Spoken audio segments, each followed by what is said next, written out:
All right, welcome back to the On the Ball Potty. Another episode of the greatest potty going around, and we are back our weekly Monday night time slot for another AFL episode. We'll be reviewing what was a pretty interesting week of finals footy, and then more importantly, though, what's going to be the main chunk of this episode, we're going to be reviewing the seasons of the 10 teams who unfortunately missed out on finals. We'll be handing out some awards, best and fairest, young player of the year, most improved, and also just giving them a rating out of 10 as a whole.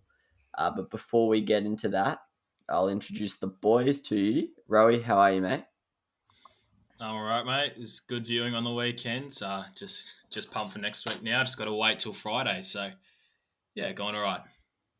Yeah, that's good. Pilch, how are you? Yeah, good. Thanks, mate. Already nervous for 2 weeks' time, but yeah, good, very good after the weekend. Yeah, you'll be right. I'm actually pretty happy with last week. I got all my tips right. I did tip Geelong, but that was a conscious anti-jinx maneuver. I would have actually tipped Port, to be honest, but as I tipped the doggies in the last round and Port won, I thought I would do Pilcher solid and not dog him. I'm in a bit of a dilemma in the prelim now, though. do I keep dipping against them or? But yeah, anyway. And then I also saw me and Rowie were in a tipping competition. I think Rowie sadly went out in round one. Yeah. Back the Swannies, and this was a competition you pick one team around, and once you've picked that team, you can't pick them again. So there's a bit of tactics. You went the Swannies out of it, mate. How do you feel? Oh, well, I don't know. I sort of went against my gut, which is something I've done all year, and it's never, ever, ever worked. You boys all tipped the Swannies to come out and pump the Giants. So cheers for notifying me on that, because that was why I went for the Swans. So, I actually yeah. tipped. Well, Yeah, I know. Well, I went against my word, actually. I actually tipped the Giants, like, in my actual tipping competition. So, yeah, we dogged you there. But, yeah, I picked the doggies, so I played it safe. But I'm through to the next round, but there's still like 70 people left, so chances of winning are very, very slim. But anyways, moving on to the review. Finals week 1, boys. Pilch, will start with you, mate. Obviously, a glorious night on Friday. You've been over the moon, I assume. How did you see it, and how did you see the rest of the weekend? Yeah, Friday night, just absolutely unreal. Got to be just about the most perfect game of footy I've ever seen Port play. Certainly over the last 5 years. Absolutely no passengers, all 23 players, including the med sub coming on with 5 minutes left and kicking 2. They all just played great roles, and Geelong obviously didn't play that well, didn't show up, and we did. We absolutely belted them, and it should have been about 12 goals if we had been more accurate. But yeah, brilliant showing from Port. Yeah, good stuff. I was happy for you, mate. I was actually a little Thanks, bit mate. second-hand nerves for you, to be honest. Before it, I was just thinking, Mate, I was shitting bricks all week. Yeah, I could tell that there was a lot riding on it for you, but happy you got the dub there. Rowie, what do you think of the other 3 games? Were you shocked by the GWS win? Were you impressed by the Ds? Nothing much really came as a surprise. As I said, I sort of went with, my gut told me the Giants were going to win, so it was a good match. It was obviously those string of 5 goals in a row. I think in the second quarter, the Giants just turned the entire match. But I mean, yeah, look, that last quarter was a bit of a worry for the Giants coming to this week, especially considering Green will probably not be playing. That's what my gut's going to say as well. But yeah, it was obviously very promising for the Giants. It was good to see them get a win. It's a bit weird to not see Sydney in the comp now, given we all had such high hopes for them. But at the end of the day, a 1-point elimination final, you can't ask for much more. I can't believe, looking at the last 6 scores of the games being all Sydney behind it is something. You would have thought they would have converted one of them, but that's September for you. Melbourne, Brisbane, that was just about as expected. When Pilcher's man McStay got concussed friendly fire in the first quarter, it sort of set the tone. That just meant that they really only had one avenue to goal once that they had locked down Danaher with sort of May and Lever. I had a lot riding on Danaher kicking a goal, and he didn't, so cheers for that. But Yeah, so Cameron was really their only avenue to goal. D's just had a lot more options and just dominated everywhere else. So it was pretty expected. And then obviously the Dogs, Bombers was also just another expected result. Sad to not see the Bombers turn up after half time. But apparently it's the umpire's fault for the 50-point flogging. But good on the Dogs. Cody kicked as many goals as the Bombers. So I think they were all pretty expected results. Hopefully keen for some closer matches this weekend because apart from the Sydney Giants game, they're all 5+ goals, which was not disappointing. They're all good games of footy, but it would be great to see some closer ones coming up. Yeah, the fanfare after the bloody Essendon loss was just outrageous. Like, we all saw the screenshots of the hate that Cody was getting in the DMs or in his Instagram comments, which is just shit ass. I'll Deserved. never really understand. Yeah, Pilch is the kind of bloke to do it. I'll never really understand the thinking Not true. behind going to someone's Instagram and doing that. It's strange footy. I'll say that, but also I don't really get, like, I know people like to clown on the Essendon fans and they were complaining a lot about the umpires, so some of it was sort of retaliation. But I know the streak continues, but all in all, it's a brilliant season. So I don't really know why everyone's sort of firing shots at them, saying it's not good enough and stuff. I think they should be pretty happy coming 8th, personally, given that like everyone was predicting them to be like 14th and 15th. But yeah, and then the big news, obviously, as Roy mentioned, the Toby Green incident. I'll get the verdicts from the gallery. Pilch, should he get suspended? Unfortunately, yes, which makes me even more annoyed that the Swans choked because they're going to get whacked. I think he has to get suspended. Yeah, I agree. I think he has to get suspended as well. Roy, what do you think? Yeah, same mindset. Unfortunately, yes, because obviously he's probably the most watchable player in the comp. And the only way the Giants are probably going to be. Oh, I mean, you say that they well and truly beat them, I think, a month ago. But it would have been Jitteros would have had a much better chance if they had Toby playing. But unfortunately, he has to get suspended for that. You can't be just fighting blokes for treating umpires like that because that's just going to send a message to younger competitions. Players are going to lose their respect for the umpires from a junior level, even, and that's just creates a whole different avenue that causes problems. So yeah, it's going to be a suspension, I think, which sucks, but it'll be the right call. Yeah, like it's a shame. I feel bad for just footy fans, but like he's a fucking idiot. Like, with the greatest respect, like it's just so stupid, and it's just so frustrating that he keeps getting himself suspended. I know some of them are like in the heat of the moment, but this one is just like, it's just an absolute brain snap. I know he's not like intentionally trying to hurt the umpire, but it's just so stupid. And it's not even as if like their shoulders just brushed each other. It was legit like chest on chest action. But yeah, it's a shame. But I'm still not willing to write GWS out of it. I certainly will be tipping the Cats, but we'll get into that in the preview at the end of the episode. But I'll get your power rankings before we move on, boys. I know I didn't say to prepare this or anything, so it's just going to be off the top of the dome for both of you. Just a quick 1 to 6. Pilch, we'll start with you, mate. Who's your number seed at the moment? Not number 1 seed. I think I just said number seed. Certainly the D's at number 1. Would you like me to reel off my 6? Yeah, go for off it. the top of my head. All right, D's, Port, Brisbane Bulldogs, Geelong Giant. Did any of those positions alter from the weekend, or is it all sort of as you expect, as you were expecting? Geelong dropped and Port rose. That was about it. Yeah, understandable. Rowie, how's yours looking? I've got same as Pilch, except I'm going to swap the Lions and the Cats. I'll do Melbourne, Port, Geelong, Brisbane, Bulldogs, and the Giants. I just still think that Geelong has enough firepower to obviously be a contender. Obviously, the big Daniel McStay is missing this week. And look, I'm not going to be writing out the Dogs by any stretch of the imagination because they're obviously a really quality team. And now with just Danaher and Cameron up front for the Lions, they don't have many more avenues to goal. It will be a good game. It'll be at the Gabba, which does help the Lions. But yeah, I reckon the Cats just have a bit more firepower, and they're good enough to respond from the weekend. So, just the one change for me. Yeah, I actually have to side with the Rowie there. I agree with the Cats above the Lions. All right, time for the bottom 10 review. It'll be interesting to see how long this section goes because we either could spend 30 seconds on each team or 10 minutes, but we'll try and not make it too long as we do have things to get done on our Monday nights.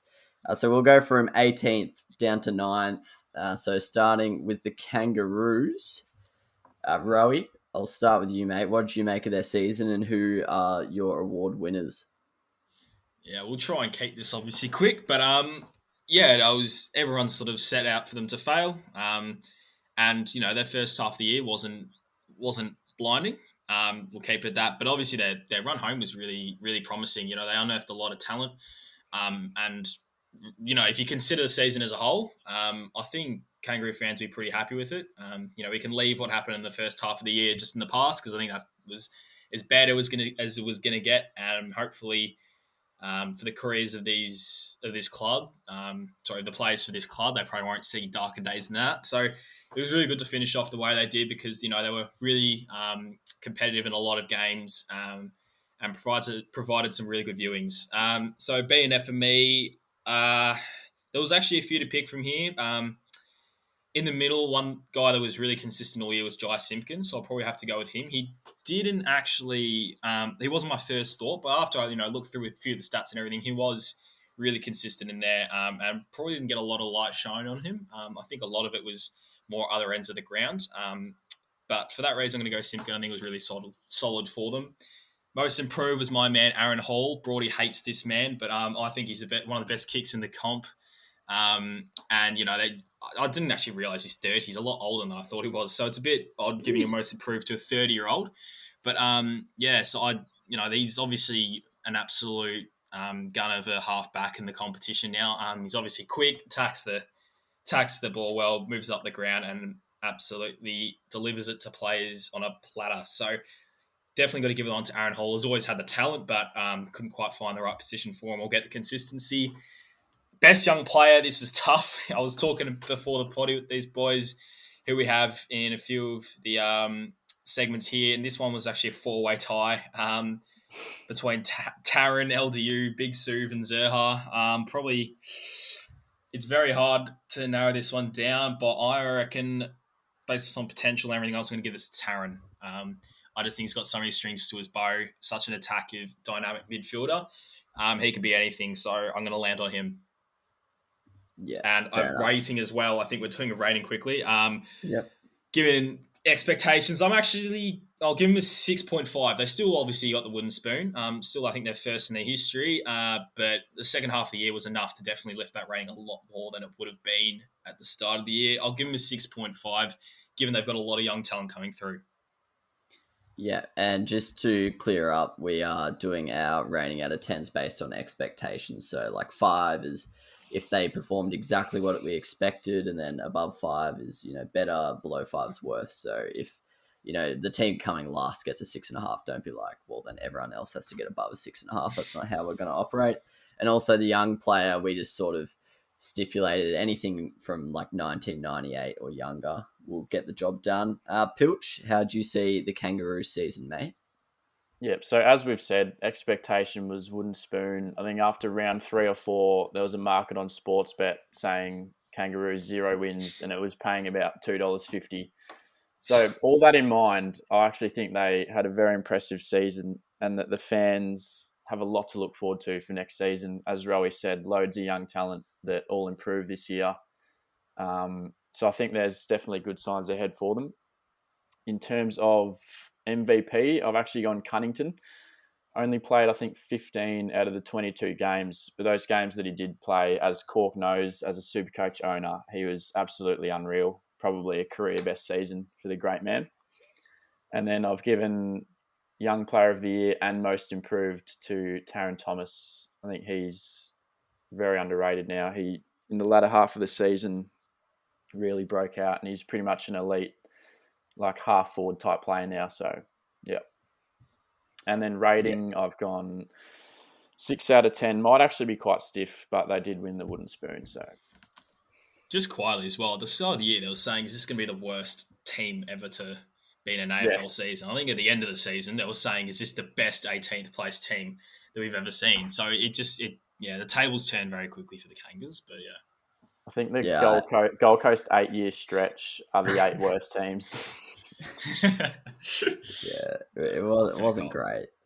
I feel like people were saying that about Adelaide last year as well. It seems to be a Yeah. They thing say it thrown every away. year. Yeah, Yeah, people go very early. It's like in the Premier League when someone loses the first two games or win the first two, they're all of a sudden premiership favourites and stuff. It's like just everyone just needs to relax that they'll win or they'll lose eventually. But yeah, it's a tough one with the rating. I probably agree with Pilch that I'm going to go 6 out of 10. But yeah, it's a little bit stiff. I think the fans have a pretty positive outlook for the future, which they might not have been expecting after receiving a wooden spoon. But yeah, I actually don't reckon many of these teams down the bottom are in like the worst situations, which is a bit of a change up as compared to previous years. My BNF is going to Aaron Hall. He was like in the top 20 for my Brownlow. So he just pipped Ben Cunnington actually in the very last game. So Cunners was leading it pretty much most of the way because I know he missed part of the start of the season, but yep, Hall came over the top of him. Young player, it's a bit of a dodgy one, but he actually is born in 1998. I've actually got Jai Simpkin winning the young player. I know he's not like a I rookie or should have checked anything, that. but Didn't yeah. know And he then, was born in that year. yeah, I'm very shocked. I thought he was like a 1996 maybe, but yeah, it's kind of impressive. And then most improved, I've actually given it to Jack Zeeble. I think the way he adapted to his new role was pretty impressive. I know sometimes people question his impact on the game or his actual like one-on-one defending ability, but to go from being like a contestable midfielder to then struggling as like a third key forward and then settling in a halfback and doing pretty well, I think he did pretty decently. But yeah, shout out to Taron Thomas. He's like second in my young and most improved categories. Just didn't wasn't warranting an award for me. Don't want to get lipped off by that kid in the comments again about talking Taron Thomas. So yeah, shout out to Taron Thomas, great player. But yeah, exciting times, especially the back end of the season for North. They're actually not a bad team to watch. Will happily watch them on any given day. 17th, I believe, the lowest finish in the club's history, although very misleading statement. When I first heard that statement, I was like, so they've never come last, but it turns out it's just because there's been two teams added in the last like 10 years. But so it was physically impossible to come 17th, but still an interesting stat, I guess. But arguably the biggest club in the country, Collingwood, down to 17th. Pilch, what did you think of the Magpies season, mate? Yeah, not great. I think most people would have had them around that 9 to 12 mark coming in. They've ended up 17th. And quite frankly, I don't think there is much to get rowdy about for the fans. I think they're going to have to just cop a mini rebuild at the very least. But as we know, it's the Pies. They will bounce back sooner rather than later. But for now, I'm going to give them a 4 out of 10. And MVP between Crisp and Grundy, but I think I'm going to give the nod to Crisp. I think just more consistent and very underrated. Probably stiff not to be in the All Australian top 40. And then most improved and young player, once again, same player, Isaac Quainer. I was struggling to find some improvements, some most improves for the Pies, not going to lie. Yeah, no, I actually struggle for the young player with the Pies, but yeah, I'm probably going to go a bit harsher. I'm probably going to give it a 3 out of 10, and I'm going to include the the off season of last year in that consideration. The way they've absolutely butchered their premiership window and turned into a second last place team in such a short time. For me, it's a 3 out of 10, and like the whole Buck saga was. There was just a lot of drama surrounding the Pies this year. Did they announce a new coach today, Rowie? I think it was all but confirmed, or it was confirmed. I actually didn't look too much into it, but it was Craig McRae was obviously the name that they were talking about. But yeah, I'm not sure if it was 100% confirmed or not. But yeah, there was headlines about it today that it was going to be him. So I think it's all but confirmed. Yeah, Yeah, can't lie, never heard of that bloke in my life, but I'll be honest, neither have I. yeah, there's too many craze Is going around. he the Hawthorn assistant, Clarko's assistant, or is that Mitchell? I think Mitchell's been the assistant, hasn't he? Because that's where all the sort of controversies have come from. But I'm actually not even 100% sure. I'm sorry. Yeah, I'm pulling I'm I not know teams at the Mitchell's moment. like, I know Mitchell coaches the VFL team, but I'm pretty sure you can do that and be assistant coach. So yeah, I don't know. Yeah. But yeah, I've actually never heard of him. But yeah, my awards for Collingwood. Yeah, My he's BNF. Yeah, McRae. there you go. So yeah, under the Clarkson coaching tree, that makes sense. My BNF's actually Taylor Adams. I don't think he played that many games, but he tore up my voting system when he did play, and he just pipped Grundy and Crisp, as Pilch mentioned, who both have very good years. My young player is going to go to Isaac Quain, or I'll be honest, this was really I was really struggling here. I think he got like 2 votes, and then most improved. It's a bit of a weird one because he's been good in the past, but just based on like last year alone, and I'll give it to Jordan De Goey. Really came home with a bit of a wet sail in the last 2 months and was starting to play some decent footy again, which we haven't seen for quite a while. I know last year, like he was suspended, injured, all that stuff, but yeah, good to see him playing some good footy again. Rowie, what did you think of the Pie season? Yeah, I guess, high expectation or high-ish expectations at the start of the year all went to shit. But, they sort of found a slightly better game plan at the end of the year, and there were some promising signs. They got some good games into their young players. I think they had the most debutants out of all teams of the comp this year, so that was obviously promising for them. So BNF, I agree. I think it's got to go to Jack Crisp. Obviously, most consistent. Had to change his role this year and just play basically full-time mid. Obviously worked for them. He was obviously really solid. He's just been Mr. Consistent his whole career. Most improved, I also had to go in here as well. Just an absolutely rogue call. I'm going to say Jack Madgen. I don't know if he played most games of the year. I think he played like 18 games out of possible 22. So, he basically just doubled his career tally there. I think he just played a few lockdown roles in the back. So good on him, trying to find a career for that weird pill. Best young player, probably Isaac Quino. I mean, there's no one else really to go there. Just once again, just lockdown role, but slightly smaller. Obviously, good halfback, rebounding halfback as well. So yeah, good on him. I'm sure he's probably one of those safe players you can say will have a 200 to 300 game career because he was obviously going to be a gun and he's getting regular games already. But if you're considering everything, the downfall and then the slide uphill at the end, probably going to give it a 4 out of 10 for the Pies. Yeah, tend to agree with all that. The Jack Madgen call definitely rogue, but yeah, the improved and young player were definitely tough for this one. All right, Gold Coast. Yeah, look, I want to like the Gold Coast, but as anyone who's watched more than one episode of this potty over the season would know, I'm pretty critical of them. I just think for the amount of talent they have on the field, they really just don't get the performance that they don't get the results that they should. And I think some of that should go down to the coaching when we look at turning high talented draft picks into absolute out and out stars.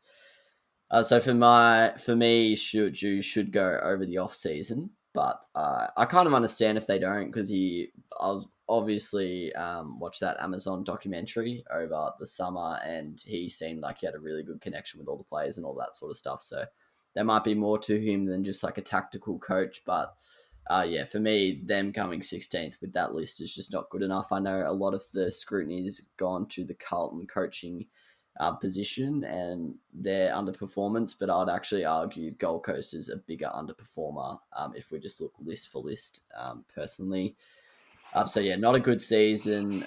Bit of a step back after last year. Looked like they were maybe priming for a leap into a top 8 launch maybe this season, but they still look a long way from that finals berth. So best and fairest, everyone knows this. Going to be probably close to the top 5 in the Brownlow, even though he is ineligible. I don't know. But I think one of them's like you can't read or something, but and one's you are not able to win it. But there you go. I am illiterate and all above. So Took Miller, I actually can't speak right now. Took best and fairest, gone to an absolute another level this year. Always sort of had high raps coming out of his youth career. I think he was the Vic Metro captain, which is always brought up, but good to see him killing it. And also shout out, saw him at San Shiro in Hobart.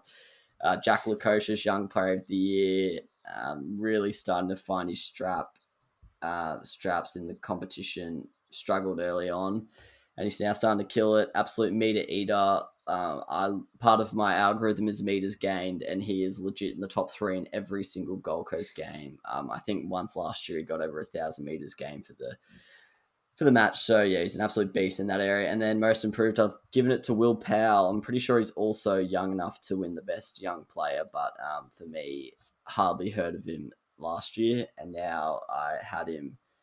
Did I have him in my All Australian? Maybe, potentially, not sure. Rowie, what do you think of the Gold Coast season? Just about agree with every word you said there, mate.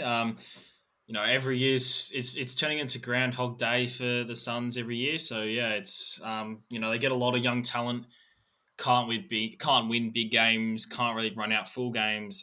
They just fail to deliver really. So yeah, just another mediocre finish of 16th. So it was just the same old. Like I said, there's more promising signs this year. Took Miller, who's obviously won my BNF. Just absolutely stood out. I don't know. I want to get the stat on like Gold Coast All Australians, but he's probably one of the first since Gary Ablett. So he's up there for me. Most improved, Will Powell as well, just because last year was obviously a bit of a nothing player, but obviously he's become a really solid halfback. And best young player, obviously Powell could be eligible as well, but I've given it to Lukosius. Throw some light on Noah Anderson as well. He's obviously a gun. Not many people recognise him ever since he got drafted because he's playing for Gold Coast. But yeah, obviously those two there. Sucks to not put Matt Rowell in there, but obviously couldn't really find his form this year. It was disappointing given the start to the year he had last season. So for that, I'm going to give them a 3 out of 10. I was expecting them to rise up the ladder this year with all the talent they've got, but they actually went basically backwards. So hopefully they can do that next year. But look, if it's another groundhog year, then we'll be saying the exact same thing, won't we? So yeah. Yeah, I forgot to do my rating. I'll give them a 3.5 out of 10. Rowie, did you give them a rating, or do you want to do that? I gave him a 3 out of 10. Yeah, I'm going to put Ben King in there as with the best young players. I'll make it a 3-way tie. That deserves a mention after his goal haul. Pilch, final touches, mate. Who are your Gold Coast Award winners? Yep, you boys have hit the nails on the head. I just want to add that from my point of view, they just lack players that have winning experience. No one's doubting the talent they've got, but I think it's time to stop just having 3 top 10 draft picks and start spending them, just bringing in some experience. I know it's risky when you're 16th and you're not going to the draft, but to me, that's what they're lacking. And I think they need to get that done. But yeah, shocking season, 4 out of 10, probably generous. MVP took Miller, obviously. Young player, 3-way tie between King, Powell, Lukosius, all the names we've mentioned. And then most improved, they had a few, but I've actually gone took Miller just because he went from a borderline A grader to one of the best players in the comp. Yep, very understandable. Yeah, I completely agree with your chat about the draft. And there's just looking at this bottom 10, there's quite a few teams that I think would snap your hand off for another first round pick, looking at like Richmond, West Coast, even Collingwood, and they've got Hawthorn as well. They've got quite a few high quality players who you could get in return. And I think Gold Coast did say they were going to offload their first pick for some experienced talent. So yeah, I think it was like tall forward to help Ben. Yeah, that'll be interesting. I know you mentioned Callum Coleman Jones in your when you did your off-season needs, but maybe could get him and maybe someone a little bit better. Yeah. But no, it's a fair call. Wouldn't mind seeing the big CCJ up there. So yeah, that's going to be one to watch. I'd love to see Toddy in. King is the 1-2 punch. All right, on to the Crom. Back to Rowie, I think it is. Do you want to let us know your thoughts on the Adelaide season? Sure thing. So obviously last year for the Crom wasn't fantastic. This year was obviously expectations are probably the same, but look, they probably exceeded them. They were really good. The Crows. They used. I always bang on about this, but that Adelaide Oval is a fortress when you've got the crowd behind you and it's your home game. And the Crows really use that to their advantage and cause some upsets, especially early on in the year. Most notably Geelong in round one. So um, all in all, I think it was a good year for the Crom. Just continuously blooding some new young talent, and they're all showing really good signs. So to notch up, how many wins was it? It was my maths isn't ideal here. I think 7 wins. Is a pretty good return for a team that was awful last year. And straight back into competitive mode this year. They took it to just about every team in the comp. They never really got blown out. So yeah, it was definitely really good efforts from them this year. BNF goes to Rory Superman Laird. He's just an absolute freak in the middle. Not much else to say. I think he was pretty stiff not to get an All Australian spot, but if he was playing in a better team, then he would have probably um, had one of the spots. Most improved. There's a few here. Honestly, I'll go with Paul Seedsman and Benny Keys. I love Benny Keys. He's an absolute freak, I think. And Paul Seedsman, yeah, he's obviously also stiff not to make All Australian. Best young players, Jordan Butts and Phil Thorpe. Butts held down just about every key position player in the comp. Never really got a big bag kicked on him. So I was obviously really promising. And Phil Thorpe to kick 5 at his first game was obviously unbelievable. So honestly, given the expectation, I'm going to give the Crows a 7.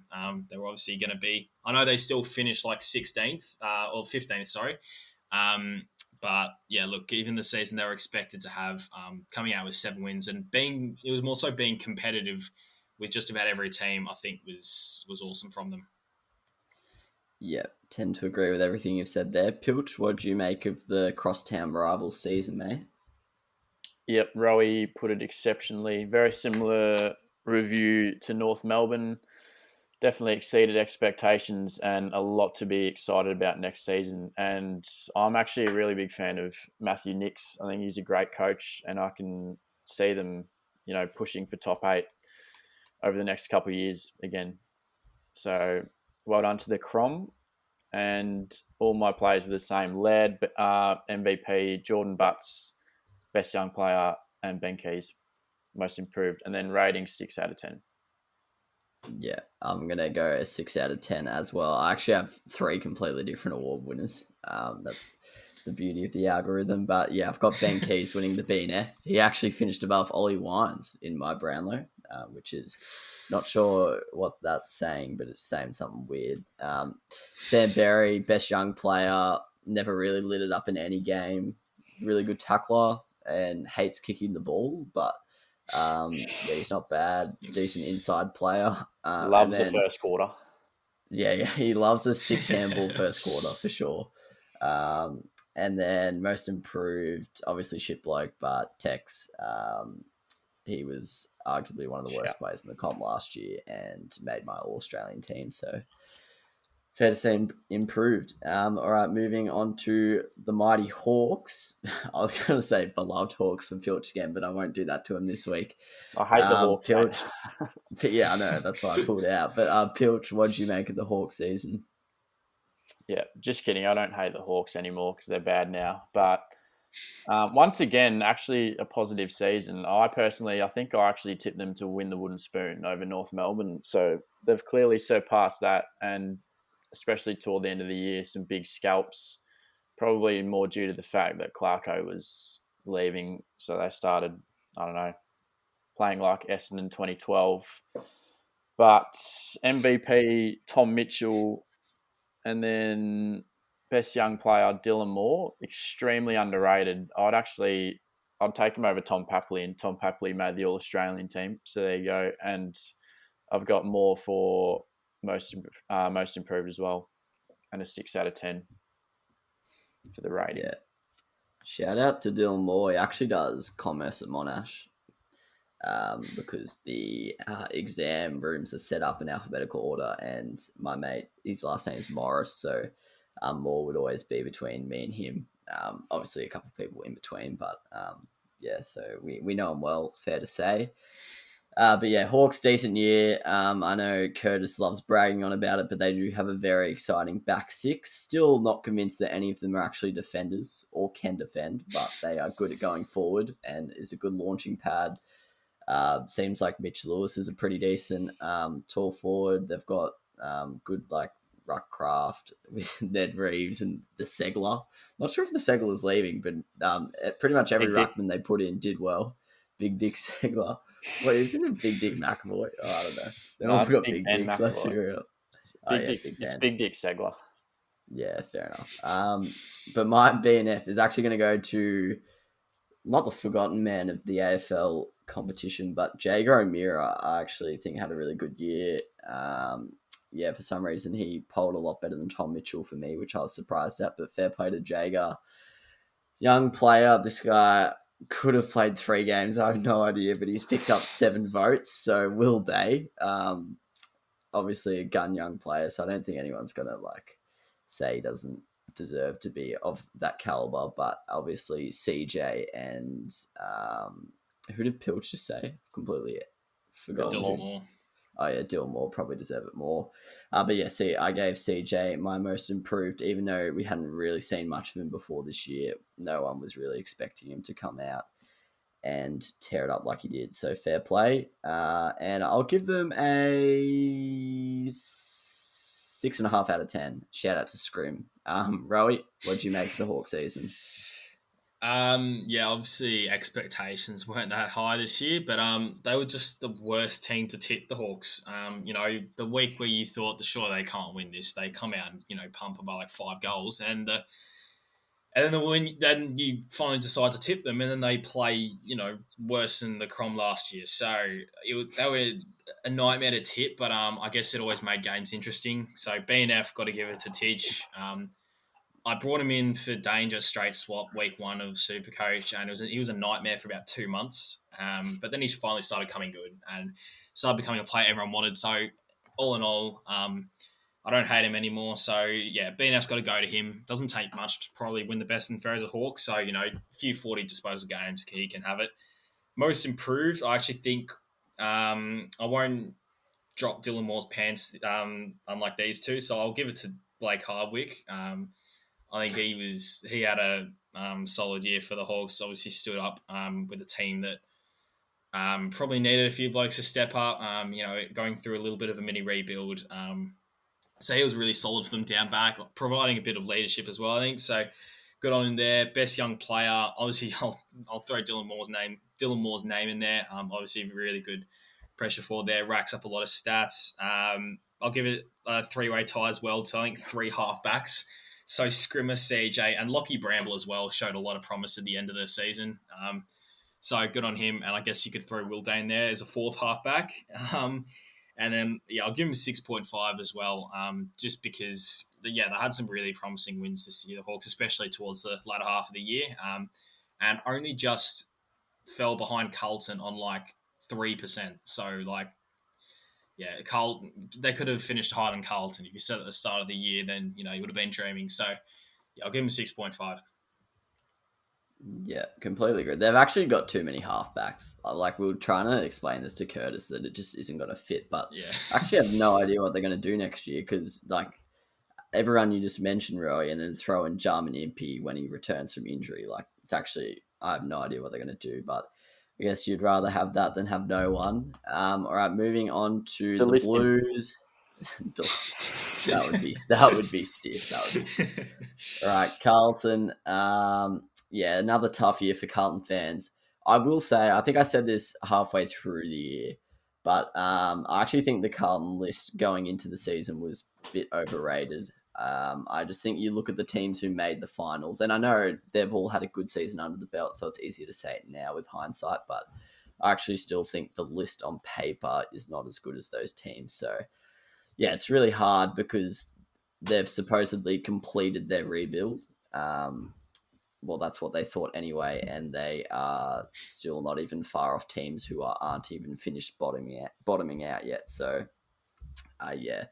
pretty rough for Carlton fans. Feel really bad for them because my NRL team has sort of followed a similar path. So, Feel bad for them, but yeah, stiff to the Blues. Cop Broadbent, BNF, Jacob Wiedering, absolute beast. Best young player, Sam Walsh, not even a discussion. Most improved, no idea. So I went with Liam Jones. Don't know if he improved, but everyone was frothing him this year at times. So shout out, he got a fair few votes. My thing. Out of 10, it's a tough one because I reckon I should have actually got our preseason predictions up before we did this, but I actually think this wouldn't have been too far away from where I put them. But I might give them a 4.5 out of 10. I think maybe just I might have put them like 10th or 11th, but yeah, a little bit under, bit of an underachievement, I'd say. But I'm sure Carlton fans would rank it like a 2 out of 10. All right, Roy, what do you make of the Blues season, mate? Yeah, I mean, you stack up their list at the start of the year to everyone else's, and I think the Blues sort of bottom 6, 7 players every game just aren't the same quality as other teams that are playing finals. So I think it was always going to be tough for them Blues fans. Thought, they bring in Zach Williams and suddenly they think they're going to win the premiership. So I think they sort of overestimated their abilities a little bit, considering you've got a few blokes running out there that probably shouldn't be. So BNF, Sammy Walsh, absolute gun of a player. Going to win a Brownlow. Most improved, Sammy Walsh, absolute gun of a player. Going to win a Norm Smith medal. And best young player, Sammy Walsh, gun young player. Going to be captain of the All Australian team one day. I know he's their whole entire club basically, Sammy Walsh. So yeah, it's no surprise he racked up all three for me there. I just can't be asked trying to give it to anyone else because Walsh is just the only thing going for them at the moment. Obviously, next year they'll be going for finals when they've got Adam Chera and suddenly he's Brownlow favourite after round one after setting foot on the park. So, we'll see what happens there. I'm going to give him a 3.5. I had him finishing finals and they were pretty mediocre at the end of the year. So, simple as that. Sammy Walsh all the way. But yeah, everyone else sucks. Yeah, that's not far from the truth there. Shout out to Stocker as well. Pilch, what do you make of the Blues, mate? Yeah, well, I saw an interesting Twitter post today where Eddie Betts said that the Blues list this year was as good, if not better. Actually, I think he said it was better than the Crows list that he was a part of that won the minor premiership and played in a grand final in 2017. And to me, that just paints the picture that it is just awful culture at Carlton. They just don't know how to win. Similar with Gold Coast, things stop going their way in a game and they just stop playing. So I think they have serious issues down there. So I've gone and given them a 2 out of 10 because I just can't see what's going to change in the near future. I think Teague was stiff to be sacked as well. And then same with Rowie, the awards, Walsh, and then Daylight. Yeah, I actually understand what you mean.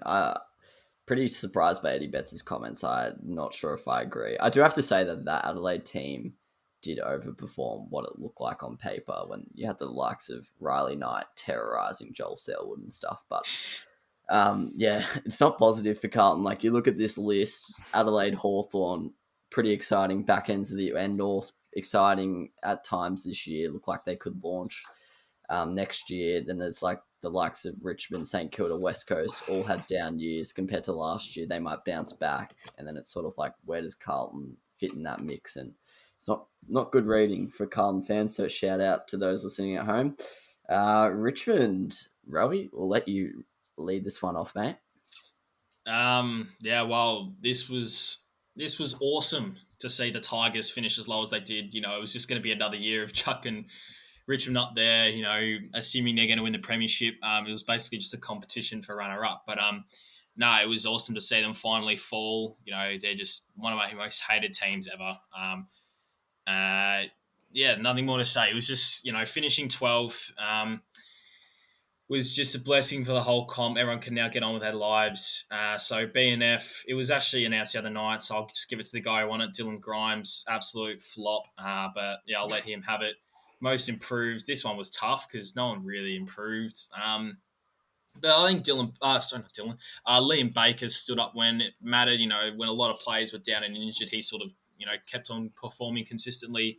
played probably 5 different roles for the whole year. So good on Liam. Seems like a good bloke. One of the many few.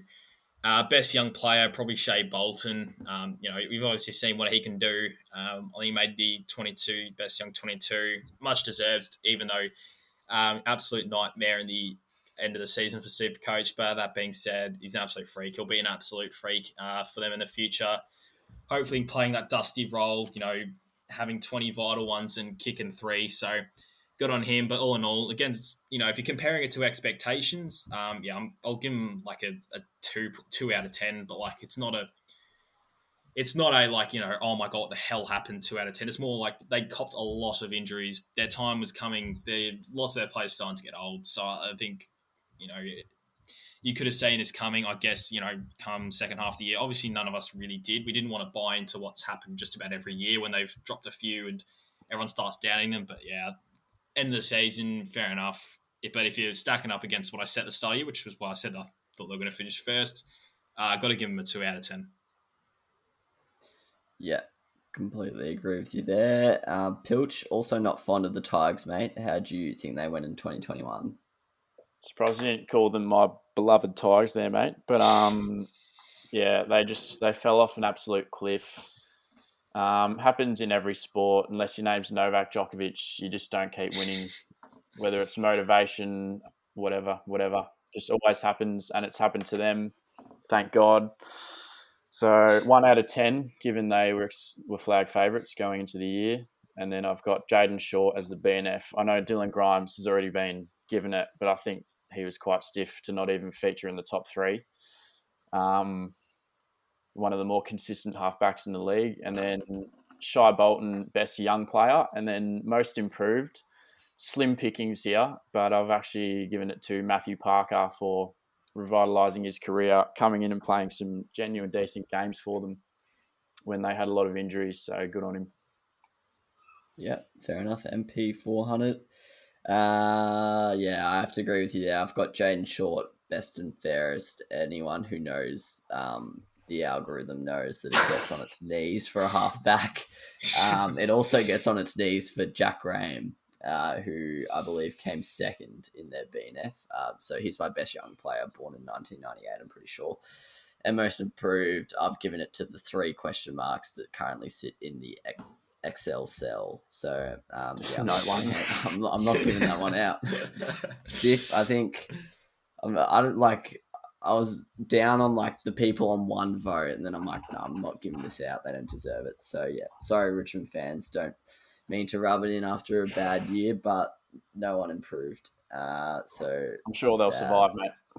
Yeah, maybe Damien Hardwick improved in the wife department or something, but that's probably about it. I'll give them a 1 out of 10. Just as Rowie said, we predicted them like top 2 and to come 12th. It's a pretty large discrepancy there. Interested to see what they do next year, or this off season. Actually, interested to see if they trade away people or they just stick fat with the premiership winning boys. But Freo, Pilch, I'm not going to say beloved, but I feel like you don't mind the Freo boys. How do you think they went this year? Almost made the 8, but do you think it was a good season? Don't mind them at all, mate. I do think it was a good season. I personally didn't expect them to make finals. I think they finished about where I expected them to, but they had a lot of young players show some good signs, like a couple of other teams in this bottom 10, which is always good. MVP, I've actually gone Andy Brayshaw, and I've given the young player to him as well. And then most improved, I've given to Sean Darcy. And 6 out of 10. Yeah, I will give them a 6.5 out of 10. I would give them a 7, but there were times in the season, like the last round, where it looked like they hadn't maybe improved as much as we expect. But there were times where they looked like a genuine top 8 team. I've got a Sean Darcy clean sweep. Absolutely killed it this year. The second half, he was the best ruckman in the competition without doubt for me. And yeah, obviously Brayshaw and the other boys killed it as well. And Luke Ryan, obviously the algorithm's favourite son, but not good enough to top Sean Darcy, who came tied 12th in my Brownlow for a team that came 10th or 11th, which was pretty good effort. Rowie, what do you make of the Dockers season? Yeah, I was sort of about where I expected them to finish. Obviously, a lot of young talent coming through. But yeah, obviously, still need to give them time. So to finish 11th on percentage, probably fair enough. So yeah, in terms of BNF, got to recognise the big man, Sean Darcy, killed it back half of the year. Most improved and best young player. I've literally just written down the same thing. I've got three mids, so that's Brayshaw, Chera, Sarong.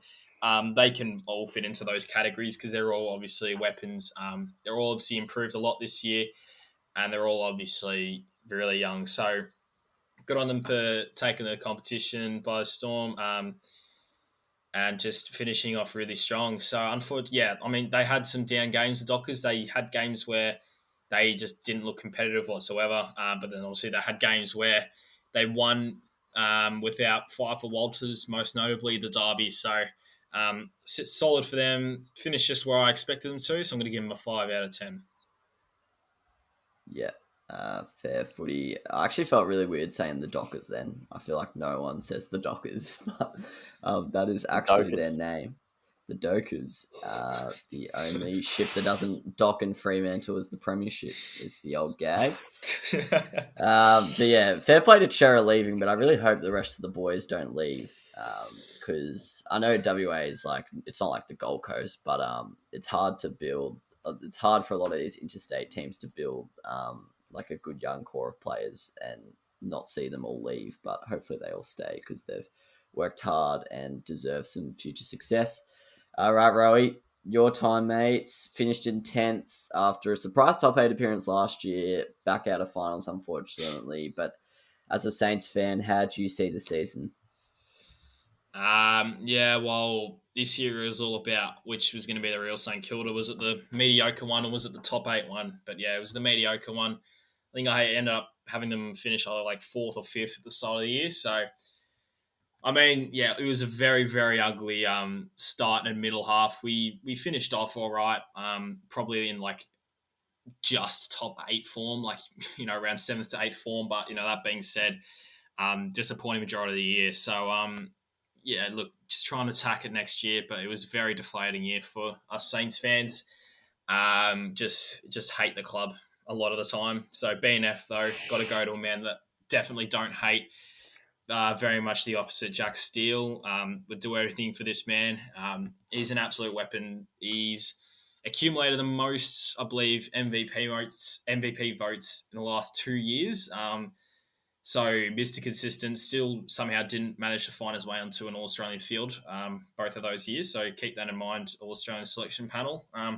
But yeah, he just does just about everything. This year worked on his disposal use as well. So he just, apart from being an absolute tackling machine that racks up 35 and kicks a goal, he also started lasering some targets as well. So absolute freak of a human being, Jack. Most improved was Jack Sinclair. Obviously, just didn't know much about his career last year, but we moved him to halfback, and he probably turned out to be one of our most reliable players off the halfback. I mean, you could put any footballer at halfback, and they're all going to find 20 and play pretty decently. But no, he uses composure really, really well, Sinclair, and he's got all the traits to be a good halfback. So good on him there. And best young player, we Maxi King. Copped so much unnecessary treatment from fans this year. Everyone's saying we've picked the wrong king, blah, blah, blah. And I just, saw a Twitter feed that basically what they did is they showed two players, just their stats, player A, player B. Who would you rather? 91% went player B, and that was Max King. Player A was Ben King. So we didn't choose the right one. We didn't choose the wrong one, sorry. All those fans doubted us, but obviously, Ben's going to have a superb career when he comes to St Kilda as well. So, good on Maxi for getting the Young Player of the Year. But yeah, unfortunately, it's going to have to be a 3 out of 10 for the Saints. Did not live up to expectations at all. But maybe next year we can attack it. Yeah, apologies if you boys are picking up. There's someone like jumping in my house above my room. No, mate, it's actually scaring the shit out of me, but the listeners won't hear it because I'll edit it out. Lucky McCorkadale is getting busy. Yeah, I don't know. I'm trying to work out what it could be. It must be Cam doing like burpees or something, but it's weird footy. It's actually like it actually is scary. My whole room's shaking. But Pilch, how do you think the Saints went, mate? Yeah, well, I too had them in the top four. I watched them against Port last season. I always this game sticks out in my memory for some reason because they came to Adelaide. We were top of the ladder and they absolutely belted us. And I thought they had more to give this year. I thought they were going to improve, and they just did the complete opposite. And I can understand Rowie and many other Saints fans' frustration because I just cannot pinpoint what it is. Like they've got a good list, so I don't understand it. But nevertheless, giving them a 4 out of 10 and the exact same three players. I had to look at the stats for most improved, and Sinclair was one pleasant surprise there. So racked up some possessions on halfback, and then King best young player as well. Yeah, fair enough. Obviously mine are going to be completely different. But yeah, gotta agree with you with the Jack Steele BNF came fourth in my Brownlow. Absolutely tore it up. Most improved, I've actually given it to Luke Dunstan, my M8 in Supercoach. Picked up like 15 votes for me, which you can get up to 5 votes for me. So I'm not saying he's going to be like top 10 in the Brownlow, but he did get dropped in the last round. I did notice that. And then delisted. Yeah, so I did see that, but he'll be surely someone picks him up, but we'll see. Like it's pretty. You'd think someone who can rack up like 30 in an AFL game is not going to have to go play. Yeah, true, but surely that's too good for like the VAFA or something. But Dylan Shields, we'll see what happens to his career. He was best young player on Sunday. Anyway, sorry. You're good. Best young player, Nick Caulfield, obviously. It's no brainer for me. No brainer. Don't need to explain that decision. And then I'm going to give them a 4 out of 10 because although they did slide down the ladder, I think some of the teams who shot up into the 8 improved a lot more than we were expecting.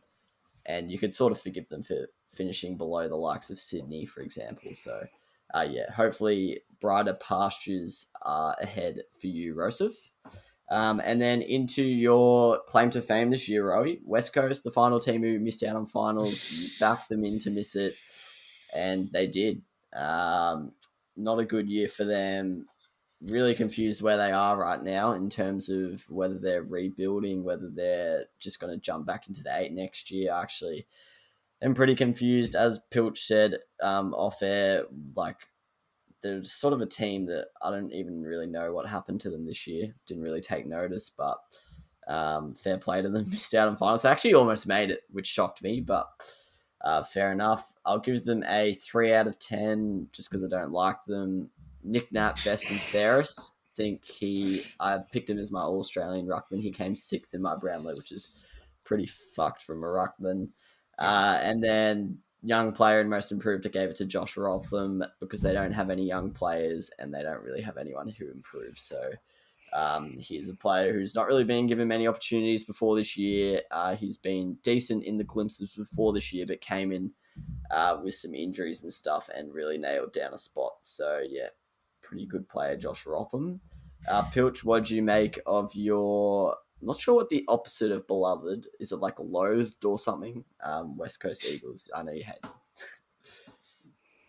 Yeah. Similar-ish to Richmond. The fans had a good run while it lasted, and I think it's done now. Just aging list.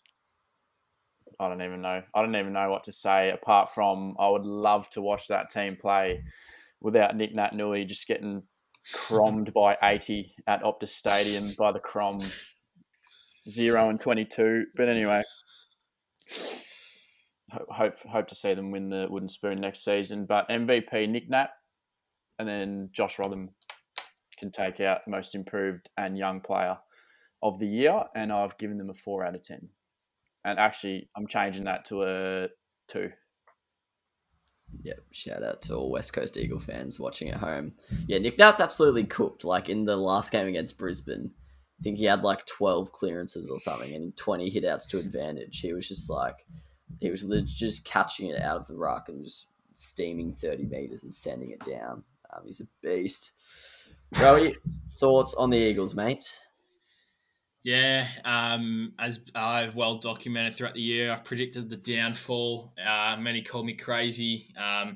Some call me to get sectioned, but at the end of the day, I was right. So stick it up, yeah. So, yeah, the Eagles have fallen. They've been shot down. So it's brilliant to see. Everyone hates them. Just the aging list, I didn't see them having it in them this year. I thought all this young talent was going to overtake them, and they did. So it was absolutely unreal to see.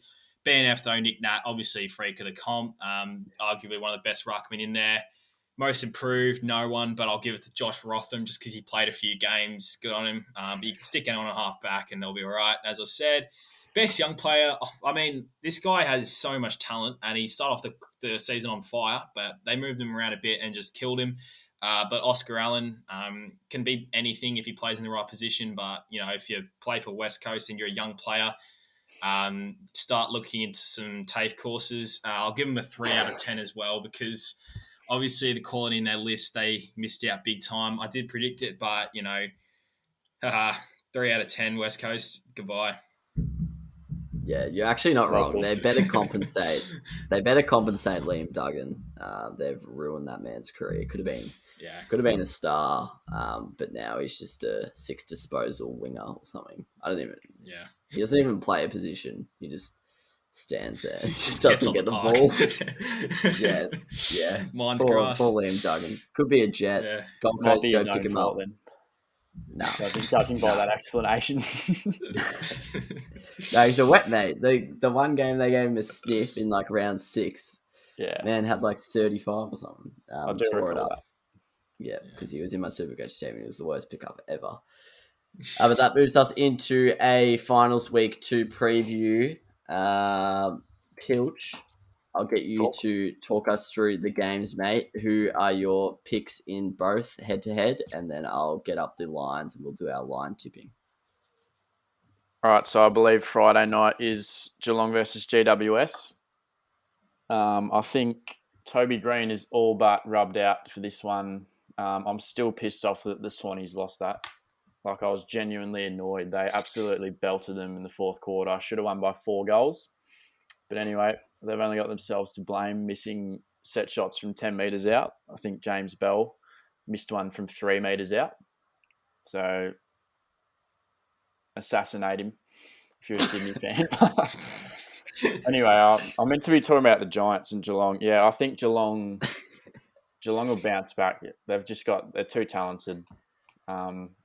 I do owe Tom Stewart an apology. A couple of weeks ago, I said that his absence would not have an impact on their team, and it clearly is because they were defending like absolute whatevers against Port on Friday night. So they really miss him, but yeah, Geelong by 60. And then the other one, Brisbane v Bulldogs. I don't know, this is a hard one to pick, but I just think even though McStay's out, I think Brisbane are just a better team. And I mean, they weren't that bad against Melbourne. Melbourne were just unreal. Brisbane hung with them for most of the match, most of the night, and it's at the Gabba, which is huge. So I'm going to say Brisbane to win that one. What's your margin, mate? Come on.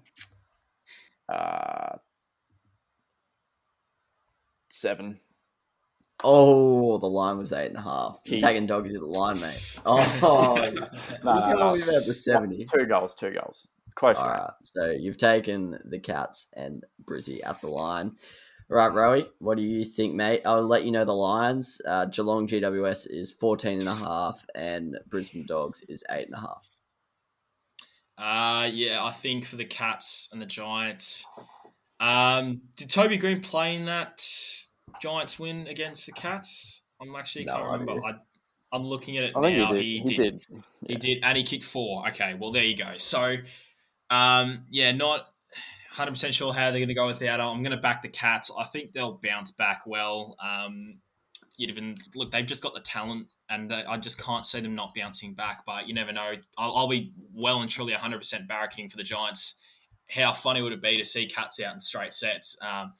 But it's at Optus, so neutral venue. Hopefully the neutrals get around the Giants. But yeah, unfortunately I have to back the Cats here, probably about 5 goals, I think. I think hopefully Sammy Taylor can hold down one of the tools and they could take care of the other one. But yeah, look, I think without Green, they're just going to need some serious goals from up front. Like Hogan's going to have to kick 4 or something, and they're just going to have to get goals from somewhere else. But unfortunately, I think the Cats will win that one. In terms of Brisbane Bulldogs, I think, yeah, you hit the nail on the head there, Pilch. I think Brisbane kept up with them as much as they could, but Melbourne were just unreal. They play like a real finals team. And without, one of your tall forwards, it's pretty hard to win. So they'll address that this week, the Lions. But I think the Gabatoir will be well and firing up this week. They obviously won't be playing the best defence in the comp, so it will be a bit easier to come by some goals. And yeah, I think they might just have a bit more firepower to them, the Lions, in terms of goal kicking small forwards and mids and all that. I think that'll be just enough to get over the Dogs. So yeah, I think I'm gonna have to go the Lions for that one as well. I'll have them both at the line as well, both of my winners. Yeah, I have to be boring, but I'm agreeing with both you. I'm going the favourites at the line as well for both. The last time Geelong played at Optus, it was the absolute insertion that was I think it was a Thursday night game against Freo. It could have been Friday night, not sure. But I remember it was the start of a round and it was seriously messy. I don't think Freo touched the ball at times for 10 minutes. It's just before we went to lockdown as well, I think. Yeah, it was not good viewing, and I'm scared this will be the same. Hopefully not. This is just fresh off the dome from doing my votes. Isaac Cumming had like 980 meters gained last time these two played, so watch out for him tearing it up. But yeah, it's going to be an interesting one. I will be tipping Geelong head to head and at the line. They will also be my tip in this week's one team tipping competition that I talked about before.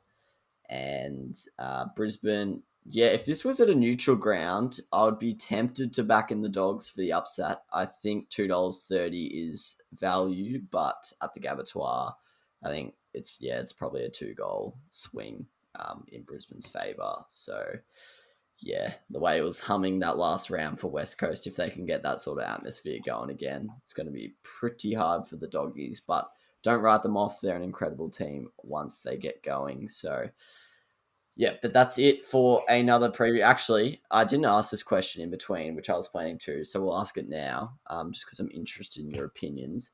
Out of the teams that win the bottom 10 there, who do you think's most likely to make the top 8 next year? So we'll give it to Pilch, just off the top of the dome, mate. It's actually a hard question. Saints. Ooh, all right. Any reasoning there, mate, or are you just gonna the Luke Parker trend, mate? I think they've alternated between finals and not finals for the last 5 or so years. Back in the stars to continue to. Yep, the old shocking logic there, but Luke Parker trend. Yeah, me and Pilch, for context, thought there was a Luke Parker trend where he would average 120 and 80 in alternate years. Turns out it was just like a 3-year thing where he just had 2 good years with a bad one in between. But now he just averages 105 on the dot every season. Yeah. No, he had a good year though. Shout out to L Parker, great man. But there you go. He's back in your Saints, Rowie. Who do you like though, Rowie? For a minute, I actually thought you were talking about, because there's some absolute nuff St Kilda supporters starting rumours of Parker to Saints. So I thought you were talking about that for a second. But I think it's just a tie between Saints and Carlton, whoever can get their shit together first. So look, it'll be whether we can rebound back, which I think we can. If we played like we did the second half of the year and throw in a couple of better performances as well, then you should be able to. Or if the Blues can just finally walk the talk, but we'll wait and see. But those two would have to be our top 2, with probably Freo close third.